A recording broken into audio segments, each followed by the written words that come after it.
এনেকুৱা বিষ হ'ল ৰাতি মানে মই শুব নোৱাৰোঁ, কোমৰত ধৰে এনেকৈ কৰি এই দুডাল দি লাষ্টত যেন মই হাফ পেণ্টটো পিন্ধি থাকিলে যিটো পজিশ্যনত থাকে সেইটো পজিশ্যনত যেন একদম মোৰ ভেঁচা মাৰি ধৰিছে, জ্বলিছে, বিষাইছে।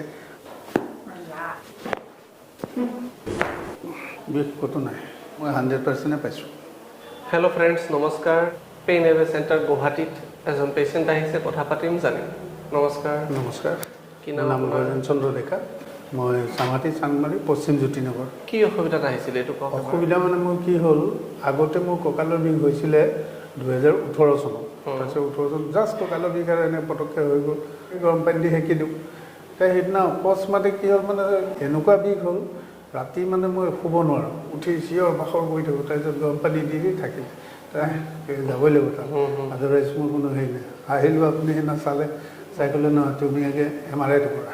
আপুনি MRI কৰিলে, MRI কৰোঁতে ওলালে কেছটো হাড়দি ভাঙি পৰি আছোঁ। ইমান দিনটো গমেই পোৱা নাই। হয়, তেখেতৰ D12 ভাৰ্টিব্ৰা কলেপছ হৈছে।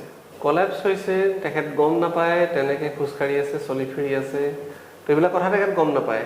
MRI কৰা হ'ল, গম পোৱা হ'ল, আজি চিকিৎসা 5 নম্বৰ দিন হ'ব।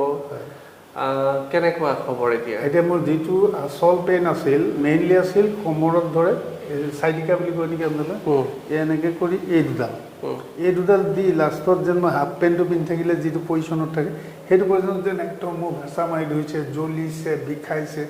গৰম পানী বেগ দুটা লওঁ, মানে 2 টিকাত একদম গৰম জ্বলি যায়, যেতিয়া জ্বলি যায় লাষ্টত লাগে তেতিয়া অকণ ভাল পাওঁ। সেইটো হৈছিলে।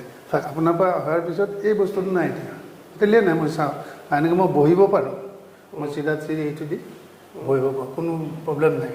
কিন্তু তেতিয়া বহিব নোৱাৰিছিলোঁ। যেতিয়া আপোনাৰ পৰা আচল বস্তুটো পালোঁ, হাড়দিৰ সেইটো, এটা হাওলাটো টোটেলি বন্ধ কৰিছোঁ। আচ্ছা, আজি আমি ট্ৰিটমেণ্ট এতিয়া আকৌ এবাৰ কৰিম।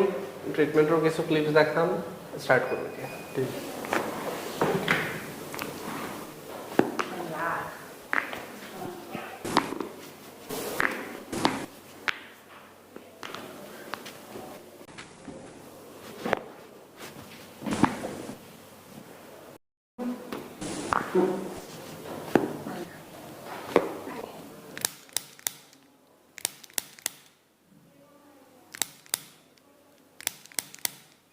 এতিয়া এক চাইডে ঘূৰি পেলাই উঠি দিয়ক।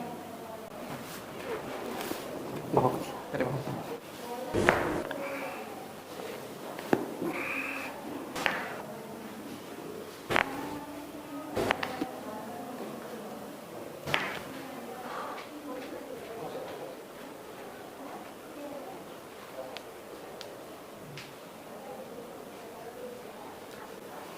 ক'ত বিষাই আছে? বিষ ক'তো নাই। 100ত কিমান ভাল বুলি ক'ব পাৰি? মানে মোৰ বিষটো যিটো হৈ আছিল এতিয়াতো মই 100% পাইছোঁ।